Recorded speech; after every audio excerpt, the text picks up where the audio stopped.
You are listening to Season 4 of Celebrating Simple Life, the podcast. I'm Kimberly Evans, and I'm so happy you are here.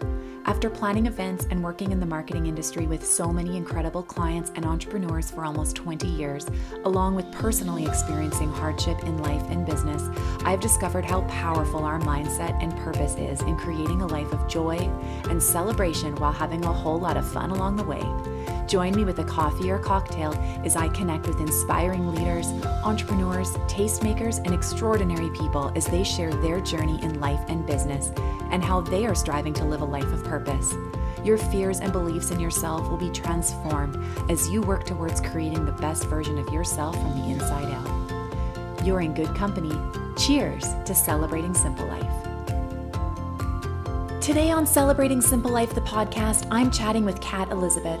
Kat is an actor turned copywriter and personal branding coach who believes branding is an inside job.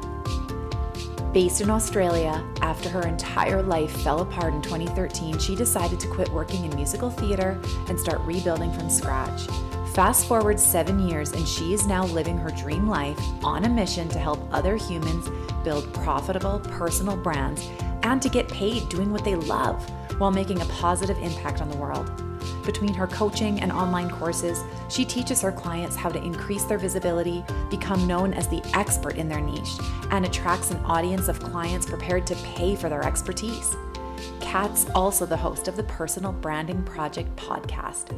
She is currently learning how to surf and could live on pizza for the rest of her life. Tune in as we talk all about coming into your own, using hardships as a stepping stone, and following your own path.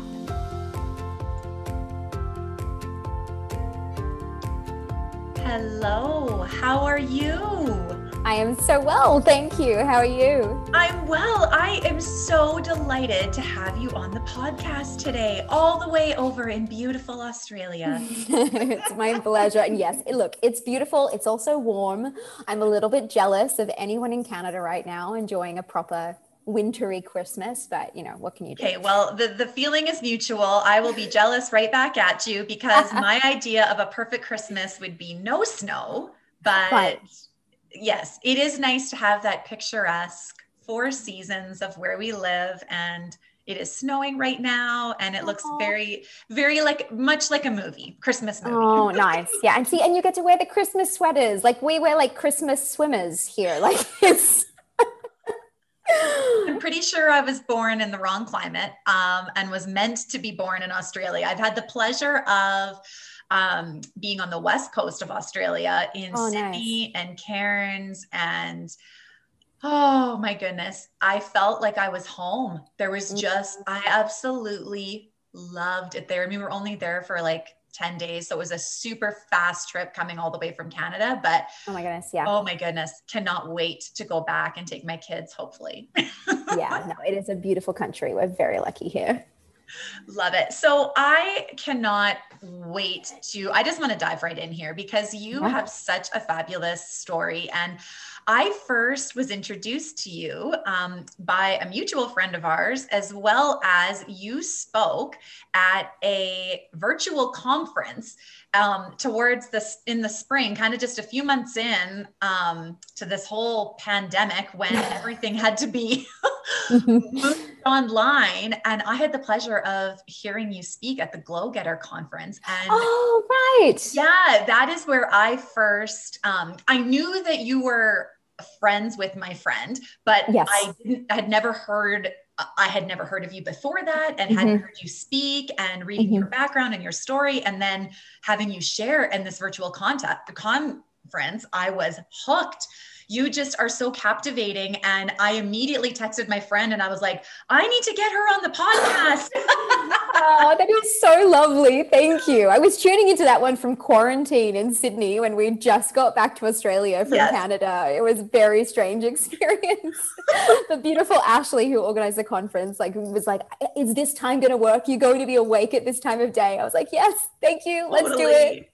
Totally. Yeah. It was such a fun online event. She did such a good job. And I just absolutely loved hearing you speak in that. And so I'm so glad that now many months later, we can connect and I can have you on the show. So I would love for you to share with my listeners who maybe haven't had the pleasure of hearing your story and your background of how you got to where you are today. And it's a good one. And you share it so openly and honestly. And I think that's what I love most about hearing your story, is that you're not afraid to just go deep and say it like it is. And I think that that's so admirable. So let's hear it. What's your background? All right. Oh my goodness. It's a big one. I try and condense it. Okay. So, I mean, I guess my professional background, even personal, like I grew up and I was a dancer, but then I got into singing and acting. And so my original sort of dream for my life was to perform on Broadway. And then it kind of in Australia, but like eventually New York. And so I did. I ended up with a professional career in musical theater in Australia, which was incredible. I was like, oh my goodness, like I'm one of the lucky few. But within, sounds terrible, but like a few weeks after opening night of my first big show, I just kind of was like, oh, like, is this it? Like, it wasn't what I thought it was going to be. I had this career on a pedestal. I thought, well, actors get to be creative all the time. So it's going to it's the ultimate creative career. And then realize that like, it's actually not very creative. Once you're told what to do, you have to do the same thing 8 times a week for a year or two in this show. And so that was one of the kind of like first moments of where the cracks started to show, I guess. And I also was dealing with like crippling anxiety at the time, which I wasn't sure if it was because I was in the wrong career. I didn't know if it was my personal life. And I started to struggle with depression and I stuck it out in musical theater for a few years and then ended up getting to this point where I was offered another contract and just was like, I can't do this anymore. It's just something is missing, something is wrong, but I don't know what it is. So I have to remove myself from the situation and just see what happens when I do that. And over the next couple of years, it was beyond removing myself. It's like my life fell apart essentially. I had no backup plan. I didn't know I'd never done anything except professional acting, which is like, it's a double-edged sword. Like people are like, wow, that's incredible. I'm like, yeah, but it also means I have no backup. I have no other skills, really formal qualifications or anything. And so in that period, it was like one thing after another of like, okay, I've got no career options. What am I going to do with my life? My marriage fell apart. It was already not doing well, but it was just like, it all just happened at once. And then I also ended up probably in a period of 12 months, I ended up getting sick and ending up in hospital. I had glandular fever and pneumonia, and I was in hospital for 10 days and nearly died. I know I'm like laughing, but like it was very serious at the time. I'm just like, how did this all happen? And don't you feel sometimes when you're actually reflecting back on the story where you're like, was this an actual like movie set that took place, or if this was actually my real life? Totally. Like it's such an out of body experience. Like I have flashbacks where I remember my parents walking in while I was in the ICU and just like having this look on their faces of like, oh like this could be it. And I was like, no, like this is not it. Like I have not even started. So this is not how it ends. Yeah. No, not at all. And I was told, they were like, look, because you were as healthy as you were before you got sick, and because of your age and your fitness levels and your determination, like you're able to get out of there. But they're like, if it's someone else, they might not have been as lucky because it was not good. So, but that meant that I couldn't, like I had a casual job at the time. Like I'd gone back to working at Movie World, a theme park that I was where I first got my first, I guess, performing gig. And I couldn't work for about 8 weeks while I was sick, and then another 8 weeks after being in hospital, because I was just I had no energy. I could barely stand up. And so I stopped, but I had all this credit card debt from when I was just a mess. When I was, working in musical theater, one of my things was shopping, and I was like, I'm always going to have the money coming in. It's going to be fine. And then suddenly I wasn't earning any money, and it started to all pile up. And I was like, I don't know what I'm going to do. This is disaster. Like the anxiety was getting even worse. And I had to make a really, really tough call. And I ended up filing for bankruptcy, which was basically like the lowest moment of my entire life. There was so much shame attached to that. Like I didn't tell anyone. It was only my family that knew. I wouldn't tell even my best friend, because I was like, this is a sign of like the ultimate failure. Like I failed in marriage with my health. I failed in my career. And now I've like the ultimate financial failure. And so it was a like dark time, to say the least. But it's just one of those classic moments that when everything falls away, it's like, well, you've got nothing left to lose at this point. Mm-hmm. Maybe now you have an opportunity to start rebuilding something that you actually want, because I wasn't going in the direction even though I thought I was on the right path, it wasn't bringing any sort of fulfillment and joy. Like, I was not a happy person to be around. So, which is a pretty good sign, because I used to be known as like Little Miss Sunshine. And then people were starting to go like, are you naturally a depressive person? I was like, oh God, like, no, but wow, something is off if that's the vibe I'm giving off. So, so yeah, it was a blessing in disguise, because I wasn't going in the direction I wanted to go. And I just kind of had this, I guess, a period of just going, right, I've got nothing. What do I do? And so I just started with what I knew at the time. I realized that I missed acting and performing, but I just wanted to do it a bit more on my terms. I wanted to be creative again. And so I'd been watching this, do you remember the Smash TV show? It was like about putting on a Marilyn musical on Broadway. And that kind of, because I used to be a Marilyn Monroe impersonator, and I was like, maybe I could create my own like sort of like corporate gig. I'll create like some sort of impersonation show. And that ended up, being a 12-month journey where I ended up creating like a cabaret show, a ticketed cabaret show, which was like it's a whole different story, but it was the thing that sparked everything. Like, it was about 7 or 8 years ago now. And that was the moment where I started to see, oh, hold on, you're entrepreneurial, like you're a producer, you're a natural marketer. And like, I found that I loved branding, like branding and marketing the show was actually the most exciting, satisfying part of the whole experience, like even beyond performing. And that during that process, I also met my partner who I'm with today.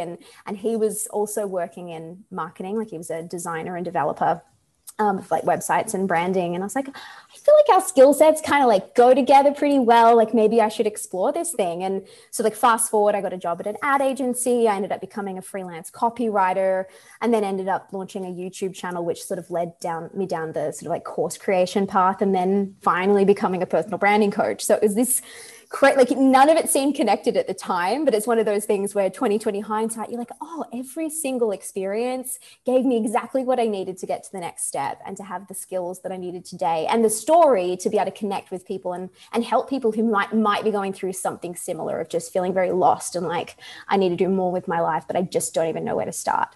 And so that's kind of what drives me now.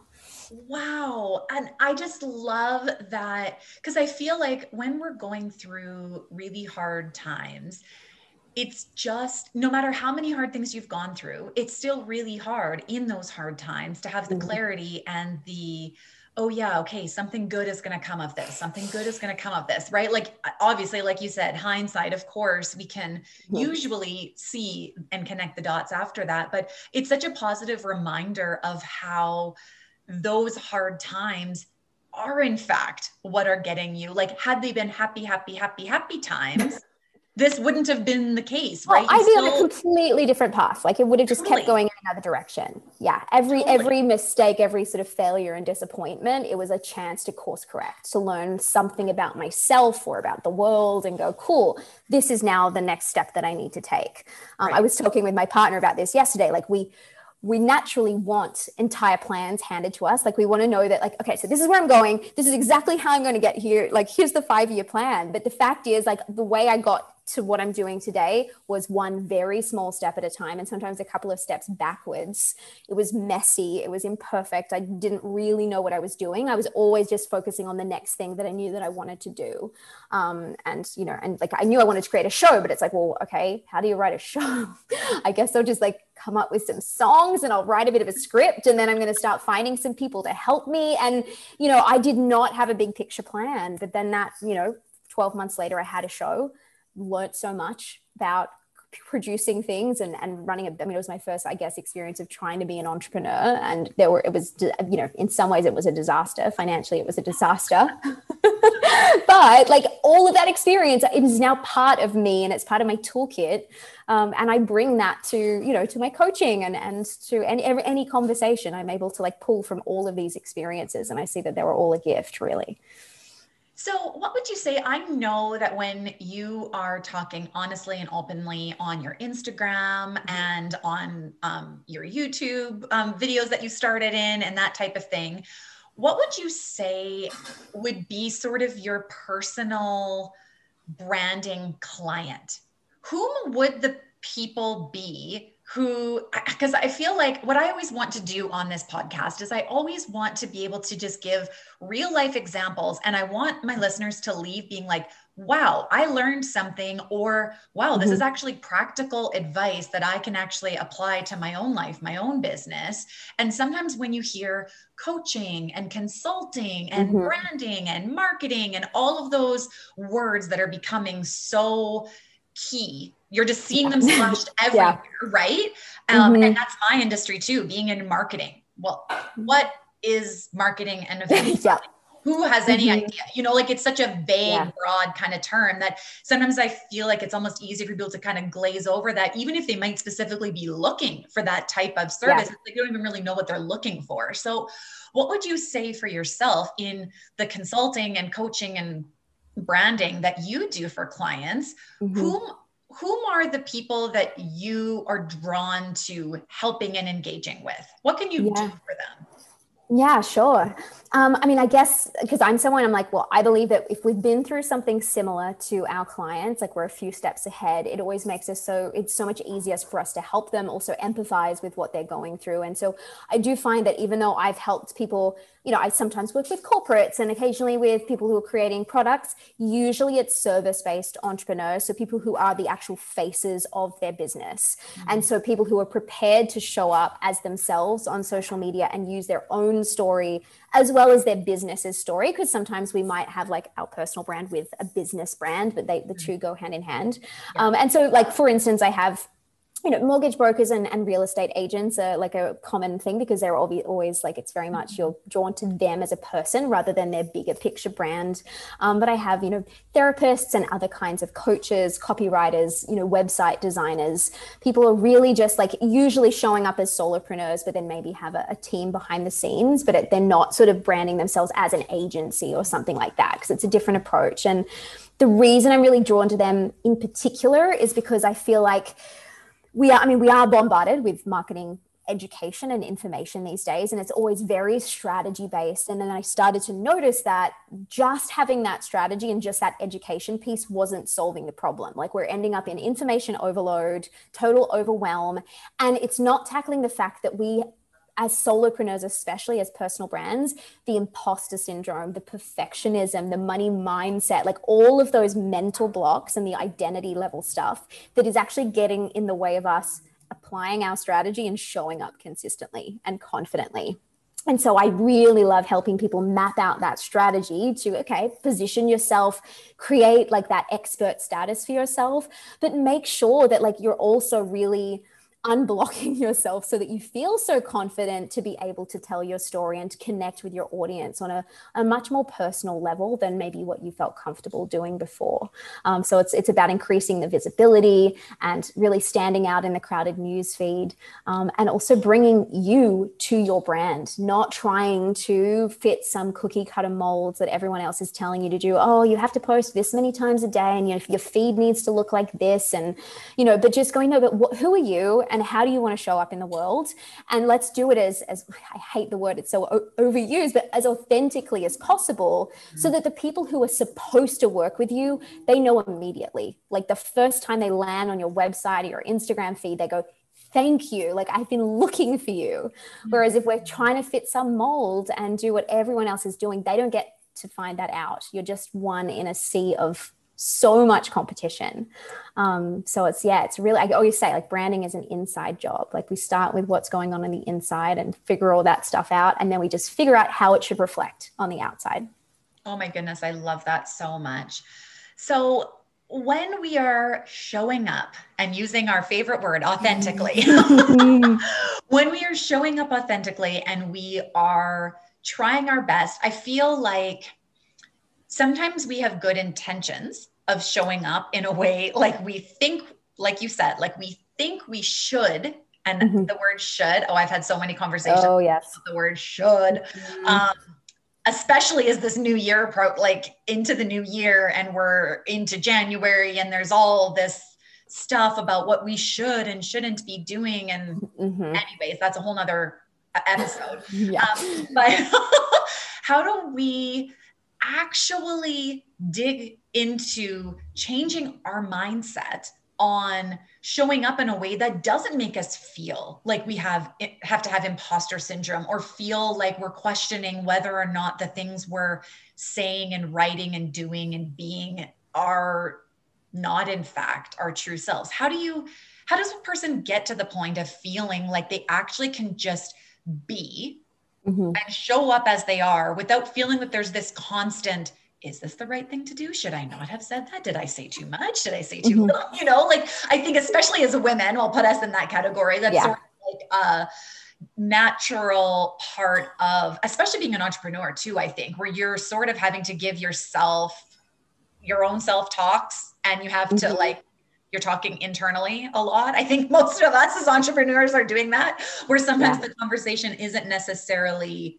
accurate because we're telling ourselves things that aren't necessarily there. So what's some of your mindset tips and strategies as you're meeting with people, and for yourself as you've worked through some of these really difficult things in your own life? Yeah. Oh my goodness. There's so many answers to this, and there's so many layers to it. The first thing though, I will say, get comfortable with being uncomfortable because it's never going to be easy, in that, like, it's meant to be uncomfortable. We're doing something that most people don't do. We're trying to break the rules that, you know, society has set for us. So it's going to be uncomfortable. There's going to be resistance. Yes, there are going to be people that judge you.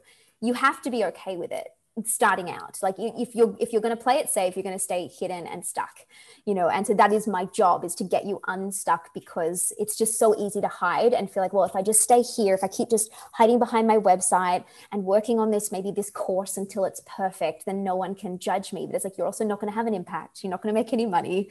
Like, you're not going to last, kind of thing. So that's my tough love piece. That needs to be on a t-shirt. If you're going to play it safe, you're going to stay stuck. Yeah. Right. It hurts, but like, we get through it. And like, the other thing is, like, it's going to circle back. Like, you'll expand your comfort zone, and then you'll be ready for a level up. And then you realize you have to expand it again. You know, I'm constantly going through this. I recently had like a crippling case of imposter syndrome like a month ago, where I was like in a heap, like just going, oh my gosh, what am I doing? Because I was in the process of leveling up again. And so instead, where I used to kind of try and run away from it and get safe by getting away from it, now I'm like, oh no, like, feel it, learn from it. What is it telling you? Is there something that you're doing you're not fully believing in? Like, you know, do you need some sort of validation, or do you need to do some journaling? And is it actually something that's triggering you that you can remove? Or, you know, there are so many things. So I would say that, know that it's going to be uncomfortable, but also start building a toolkit of how you're going to work through this stuff, because it's a daily practice. It's not a wait till it all starts burning to the ground type thing. Like, if you wait till you're like, it feels like your life is over, we've got problems. So like, what's your daily practice? There's not really a finish line to it either, right? Like, Exactly. I think it's easy to think, and I have gone through waves of this constantly in my life too, where I would sometimes get it into my head where there should be a point where all of a sudden everything just feels really great and Just wonderful falls and into place, and you start cruising. Yeah. the skies open up and the birds are singing, The right? butterflies and the rainbows. Yeah. Communicate with the animals around you. Yeah. Totally. Yeah. That would be amazing, but it's not a Disney movie. So that's right. It is not a Disney movie. And I think that's right there, a block sometimes that can come up too. I know it has for myself, where I'm like, okay, well, this will feel better when this happens. Okay, well, we'll just wait for this to happen or this to happen. And you realize when you get stuck in a pattern like that, I've had periods of time where that's been a lengthier pattern than others, where all of a sudden I'm like, okay, like 6 months or a year has gone by, and I'm like, hold up.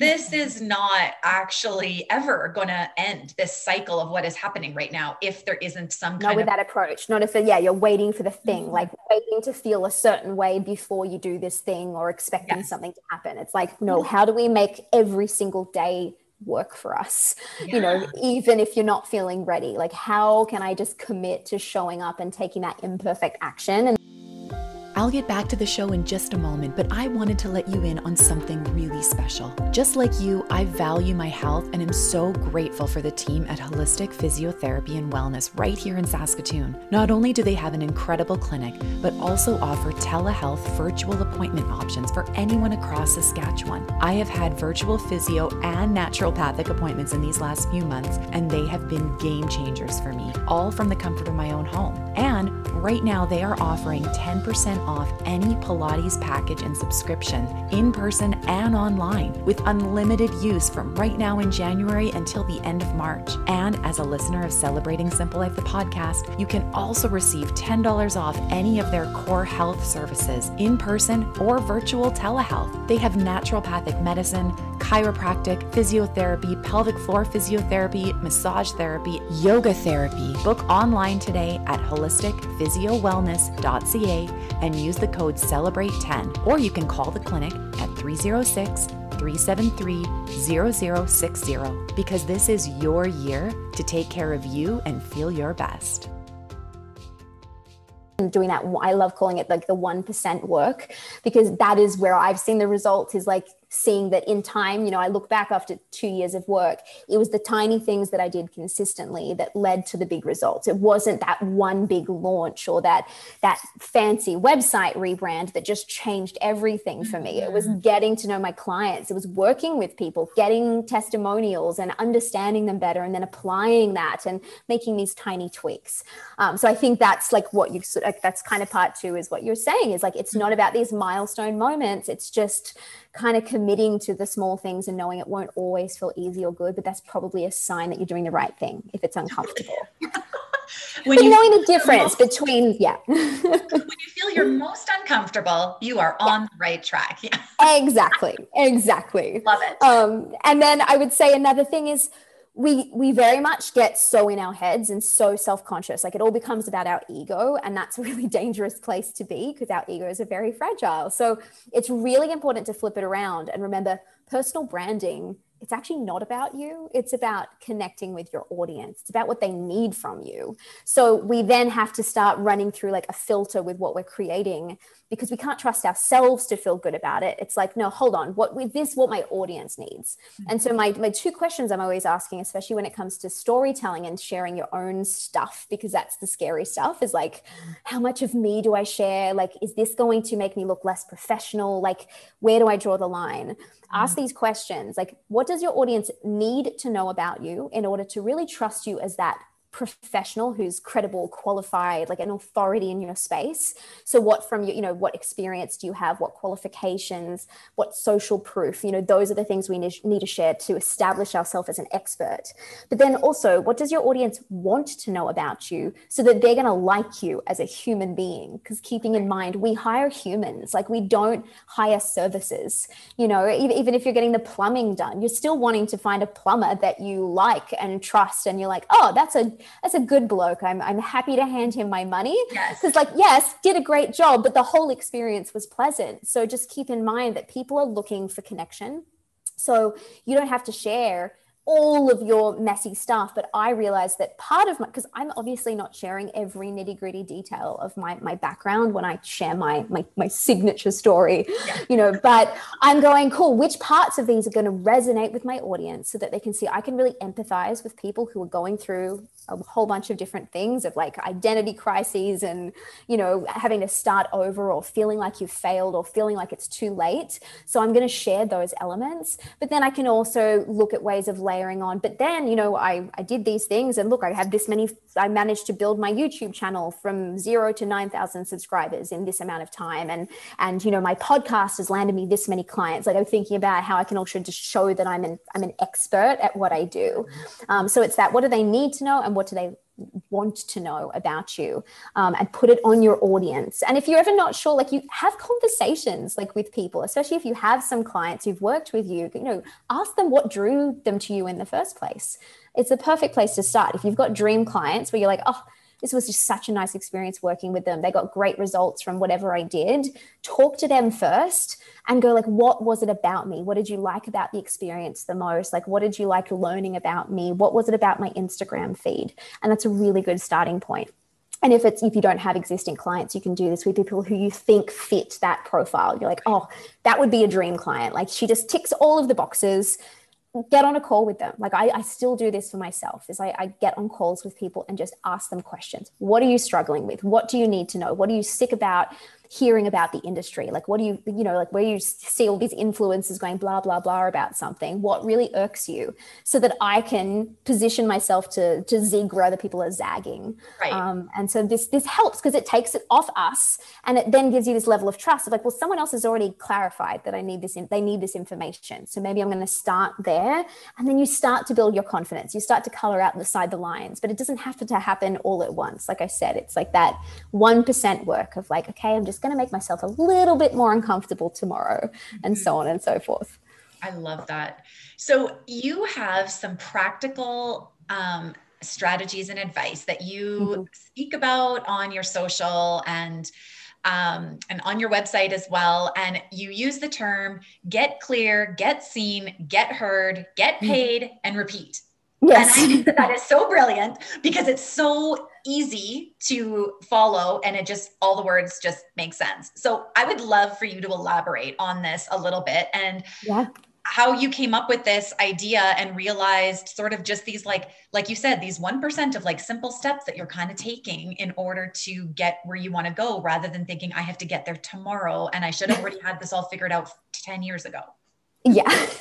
It's so easy to put that pressure on yourself. But then I look back and I'm like, oh, okay. Yeah. Some of these things take time, but then I also see where I wasted so much time because I skipped steps and I tried to jump ahead and do certain things. Like, for instance, we all want followers. Everyone's like, I need more followers. How do I get more followers? But maybe they don't even know who they want those followers to be and where they're going to take those followers after they start following you. Right. So that's why I was like, there needs to be a framework. These things happen in a certain order, but then there's this constant revisiting the process to make sure it's still in alignment and it's still getting you the results that you want. So, I mean, the get clear is the part that's probably everyone's like, it's the most boring. It's where everyone wants to skip, because you have to do that internal work of really questioning things like, what do I want to even achieve? Who are the people that I want to attract? How am I improving their life in some way? Because there needs to be some sort of value add there, or how do you expect them to pay you to do something, for them? And how are you going to really stand out? What do you stand for that's different from, everyone else that you're seeing out there?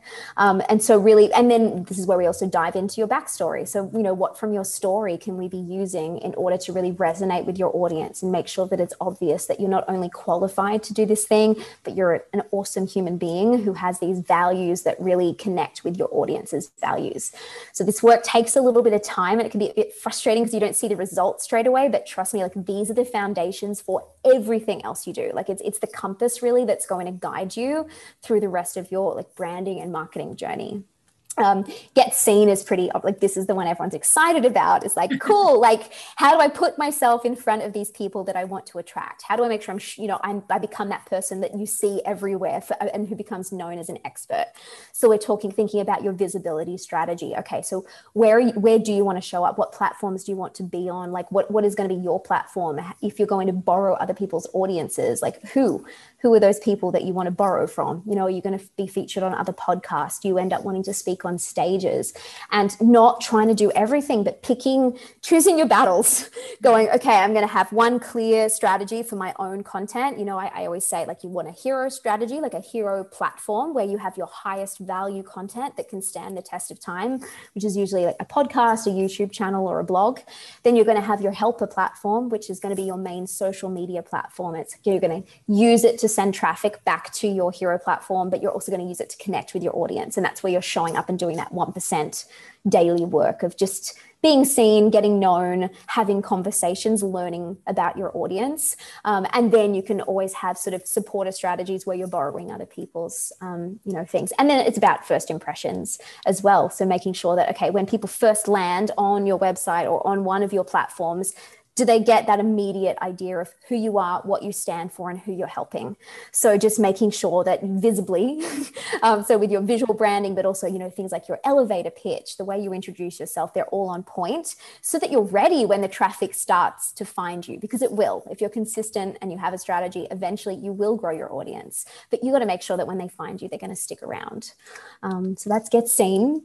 Did you have any questions before I go on? Because I talk fast. No, that's great. I love how, like I said before, I love how simple the steps are, but you're totally right. Like, I think sometimes we want it figured out yesterday rather than actually doing these little steps. And I can't tell you, this has happened to me in my own career as well, as I've pivoted in different clients and different types of projects that I sort of felt interested in and what I wanted to take on, where I went through years of feeling like I don't actually know where I'm actually leading the people that I say I want to have come follow me. Where are they even going? I have no idea what that is, and I hear so many people say that to me all the time. When your get clear and stuff is exactly that, but that is hard work to figure that out. And that right there doesn't have to be figured out yesterday, but that's kind of the base of your whole business. And if you don't have that figured out, then you're kind of just going to be in a windy road for the whole rest of your journey. Yeah, exactly. And I mean, it's like having an audience is great. Like, I know some people, they built an email list or they have this Instagram following, but they don't even know how they're monetizing what they're doing or how to get them to the next step. So we sort of have to reverse engineer it in a way where we go, what's the big picture thing in the future that we want to achieve? Okay, how do we break this down into bite-sized steps and start tackling it? And some of this is going to be working at the same time. It's not like you have to take a year to just like get clear on things before you start doing. Like there's always the quick wins, and then there's the slow burn stuff. So absolutely, you can land clients immediately as long as you have some sort of offering for them, and you don't need an email list or an Instagram following to get paid to do, what you're really good at. But if you want to make it really sustainable and get out of that feast or famine thing, like, oh no, I don't know where the next leads are coming from. That's where doing all of this long-term work comes in. So it's about, short game and long game. The get heard phase this is where we go a bit deeper. And again, this is probably where a lot of people get lost or just get off track, because we get caught up in what everyone else is saying, else is talking about, and we're not really thinking about doing the brave thing and actually having an opinion and setting ourselves, actually saying what we believe. There's, something to be said for having polarizing opinions and having something different to talk about than everyone else in your niche is talking about, or just at least a different angle.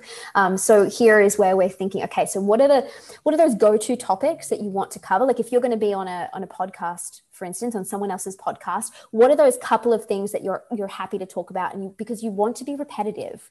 We think that, oh, I've told this story before, I've talked about this topic before, and now I need to find something new. But if you're on someone else's platform, they've never heard from you before. So you need to be using your signature story and your signature go-to topics to talk about, so that you keep establishing yourself as an expert. Like, I now pop up all over the internet as a personal branding coach because I've been consistent enough in talking about my go-to topics. Whereas if I tried to talk about all the 250 things that I'm interested in, I'd pop up, but people would be a little bit confused about whether I'm an expert in any one of those particular things.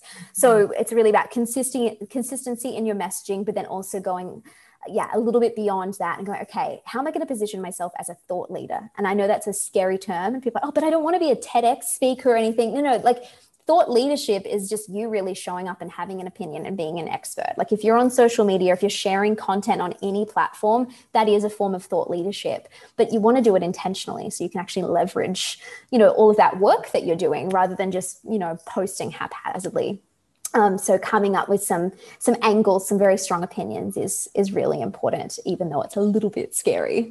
And then you get to move on to the fun part, which is getting paid, which, as I said, it can be happening all the way along. But in my sort of framework of get paid, it's about going a little bit deeper, being very intentional with your client journey. Knowing, okay, so this is what it looks like. This is where people typically discover me. These are all the points of contact they're going to have with me. This is the point where they might apply to work with me or purchase something. This is the aftercare. This is the next step. Like if I want them to become a repeat customer or client, here is the offering that I have to continue that journey. If I want to turn them into a referral partner or an affiliate partner, here's how I'm going to do that, so that we don't just think about our customer as that person who just like clicks checkout and off they go, or who buys a website from us and then we never see them again. We want to think, how can we serve them for life, whether they keep paying us or they end up becoming super fans for us? So that client journey is absolutely huge, and making them feel seen and heard and loved, like really appreciated, is a big piece of the puzzle that I think some people just do so well. and they just do it naturally. And that's maybe their personality type, is to be like that over deliverer. But then it doesn't always come naturally. Sometimes we're so focused on the work, like, well, I did a great job. They've got this incredible website, or they love their photos. But it's that wow factor sometimes that really gets them going and leaving those amazing reviews and telling everyone they know about you. So we can go beyond. And then the next step as well is just to think about, is there a way of automating some of this? Like, I know it's the scary term of like sales funnel, but how much of this process can be streamlined, systemized, and automated so that you do have leads coming in while you're sleeping. It doesn't rely on you just being face-to-face and talking to people, but people can discover a piece of content, fill out an application form, or sign up for your email list, and then they're going to start getting the next pieces of contact from you. It's not to remove you from the process, like depending on the business model, obviously, sometimes it's going to be very hands-on. There's not much you can automate, but there are still certain things.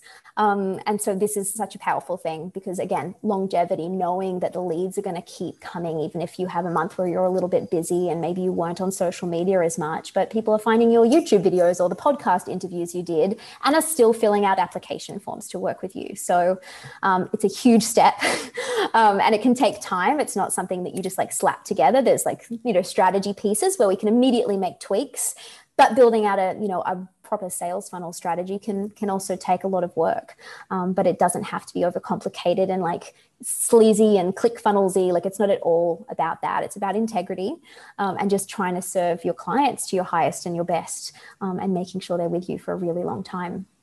I love that. And I feel like what I hear you saying too is part of this just sounds like dedicating time to this. Like, right? Like, I think that that's sometimes the step where lots of us miss that part, where it's like, we're supposed to somehow be, you're working. And I fully understand, because I have been in this sort of tornado up and down throughout my nearly 20-year career, where you're wanting to do all of the work for whether you have a few clients or lots of clients, it doesn't really matter, because when you only have a few, then sometimes you feel like you want to pay more attention to them because you're wanting to make sure that they're not. So then you're spending maybe more time than you maybe or should allot to that based on what you're getting paid or not getting paid or whatever the case may be. And really it just comes down to like working in your business and working on your business, which are two different things. And it's so hard to juggle that all, that there's times where, like, of course, serving the client is the ultimate. Okay, the client is here. You want to make sure that they are happy and that everything is good. But then there's so many other pieces that I think that that's where that overwhelm can come in, right? Absolutely. Where just this, how do I do it all? But I love the bite-sized pieces that you put that into, because that's all we can do. We're all just human and we all have the same amount of hours in a day, right? Exactly. But we're like bombarded with like, you need this strategy and you need to do this. And the more times you post on Instagram, the more leads you're going to get. And so there's this information that makes us feel like, oh my gosh, like content creation and marketing is like a full-time job. But we don't, as service providers, especially as solopreneurs, we cannot make it a full-time job, which is why we cannot be on all the platforms. Like, we've got to be really smart with the content we're putting out. We can't just put content out for the sake of it. We want to make sure that the content works really hard for us, that it's evergreen, that it's not just fluffy and it's going to, die a few days later. And so that's why having this strategy in place and looking for ways to automate and systematize things, and potentially really look at, okay, are there unbillable hours? Are there things like slipping through the cracks in a week where if I could just like grab those like 3 hours that I was wasting? A simple example is, doing extremely involved and highly customized quotes instead of trying to pre-productize some of your services and go, how can I package this up so that the proposal process is as simple as possible? Because I was someone who every single copywriting proposal I used to send out, I'd agonize over it and like down to the last, I was like, so this page would probably have this many words. And I was like, hold on. This isn't helping my client in any way. Like, they're happy to go A, B, or C.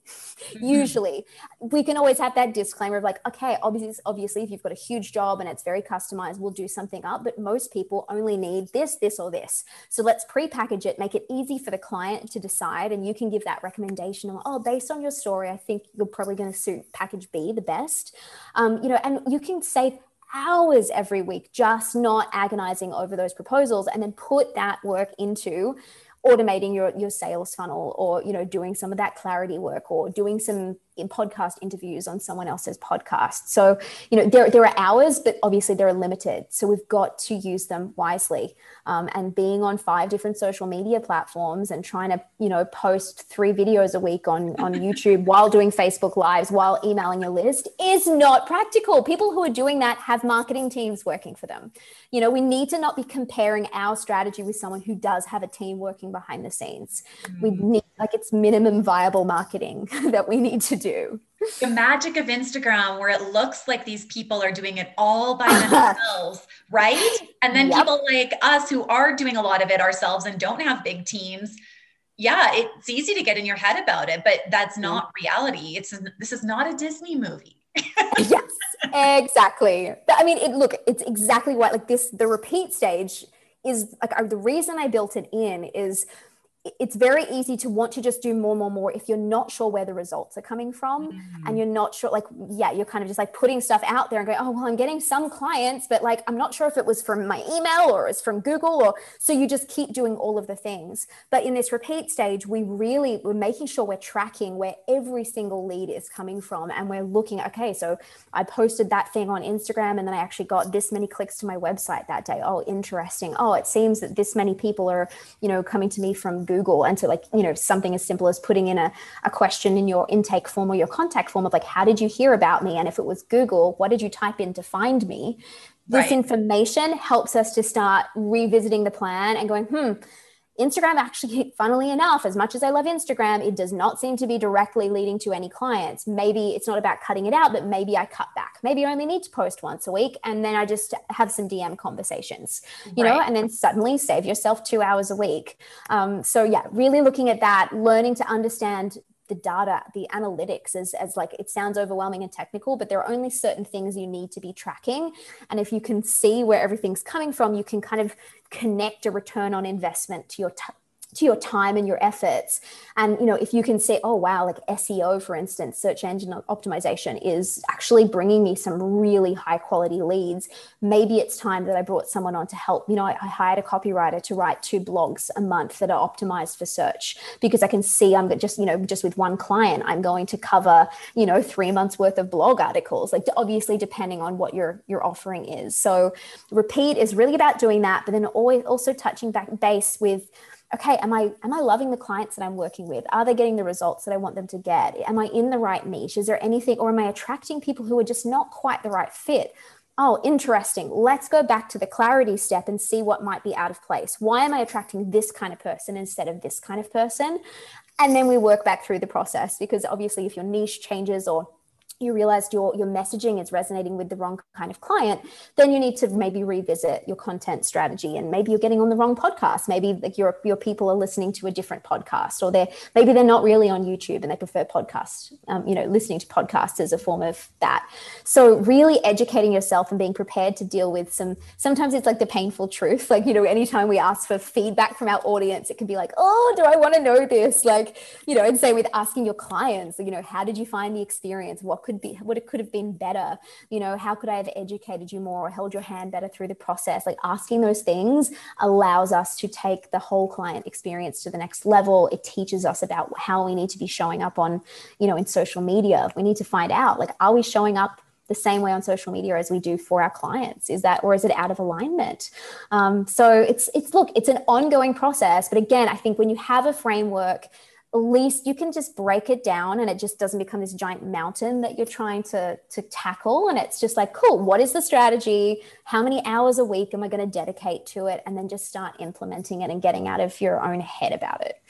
This is so brilliant. And getting out of your own head, that's kind of the number one place to start. And then everything else can just float from there. Exactly. We are our own worst enemies. And it's so funny. Most marketers, we're our own worst clients as well, because it's so easy to give the advice. And then you look back on your own business and you're what am I doing? Oh my goodness. Why am I not implementing this here? Totally. Oh my goodness, Kay, this has been so much fun. I want to ask you a few speed questions to wrap up our interview. I could talk to you for months worth of episodes because you just have such brilliance in messaging and talking about this. So thank you for sharing these amazing tips and sharing so openly with us today. Oh, my pleasure. Okay. So like we said before, learning little tidbits, fun tidbits about people's lives, especially Instagram gives you this illusion that you know somebody when you actually don't really know them. But that's sort of our whole thing, right? We're trying to like elude this persona of like, hey, yeah, you actually know me, even though we're not best friends and we don't hang out all the time. But we're going to learn about you today. Okay. So what book are you currently reading? Oh gosh, I'm actually reading about 5. I do that too. Okay, the first one that popped into mind, I just started reading Beyond Mars and Venus. It's the 25 years later, they've rewritten Men Are From Mars, Women Are From Venus based on today, like society today. Yeah. So it looks incredible so far. So I'm excited about that one. Oh, I haven't heard of that one. I'm definitely going to add that to my list. Are you a coffee drinker? And what is your coffee order? Yes, I do love coffee. Right now, it's an iced latte with a shot of caramel because it's very hot outside, but otherwise it would be a cappuccino. Love it. What is the theme song of your life? Oh, gosh. Don't Stop Me Now, Queen. Oh, good one. I feel like that question could be asked every single day with a different answer based on what is now. Oh my gosh, totally. Although this one is one of my ones from even when I was a kid. So I'm like, I feel like it's reliable. I always circle back to it. Standing the test of time. Yeah. What is your go-to junk food? Doritos and guacamole. Oh, good one. When was the last time that you really, truly laughed? And what was so funny? Be honest. It was, oh God, my mom's going to kill me. I was hanging out with my mom last night and she showed me a photo of her partner who was wrapped in a plastic bag that says, "This one's a keeper." She swears to me he was wearing clothes underneath. And I was like, I don't even, just let's move on. We're just going to leave it at that. And he looked so proud of himself. Like the look on his face, it was priceless. So that was a belly laugh. Oh, I love it. Where is your favorite travel destination? It would be Italy. Yeah, I'm pretty lucky. My partner's Italian. We go there every year and we're going to be moving there soon. It's like, I just feel like every 5 kilometers you discover something else magical that you've not seen before that's different to the previous. Like, it's just, there's so much history and art and let's not even talk about the food and the wine. Yeah, so. We won't even get started on all that. Oh my goodness, that is amazing. Thank you so much for being on the show today. This has been absolutely delightful. And I just appreciate how open you've been and sharing your story. And you are just a light. So thank you. Oh, it was my pleasure. Thank you for having me. Celebrating Simple Life, the podcast, is a proud member of the Saskatchewan Podcast Network, which is supported by the Ministry of Highways. You know me, and winter is not my favorite season, but I am so grateful for our highway workers who operate our snowplows to keep our highways as safe as they can be, despite our awful winter weather. Did you know that snowplows pull over every 10 to 15 kilometers for you to pass safely? This means that even if you are as impatient as I am, you know that you are giving the snowplow some space in order to pass safely, which keeps everyone safe on the roads. When passing, treat snowplows the same way you would an emergency vehicle. If a plow is pulled over and has its lights flashing, slow to 60 kilometers and pass with caution. Always check the Saskatchewan Highway Hotline before traveling. Take your time, be patient, and stay safe. Visit saskatchewan.ca/snowzone for more information. This show would not be possible without you, my incredible listeners. It would mean the world to me if you would subscribe to Celebrating Simple Life on Apple Podcasts or download and listen on Spotify, Google Podcasts, or wherever you choose to listen. If you really want to make my day, leave a review. These reviews, ratings, and sharing screenshots of podcast episodes that were engaging for you on your Instagram stories and tagging friends that you think should hear the episode too really helps the podcast grow. It makes me so happy that I often select reviews to read on the show, and if yours is chosen, you will receive a special gift from me. Thank you for being a part of my mission to connect stories of business and life.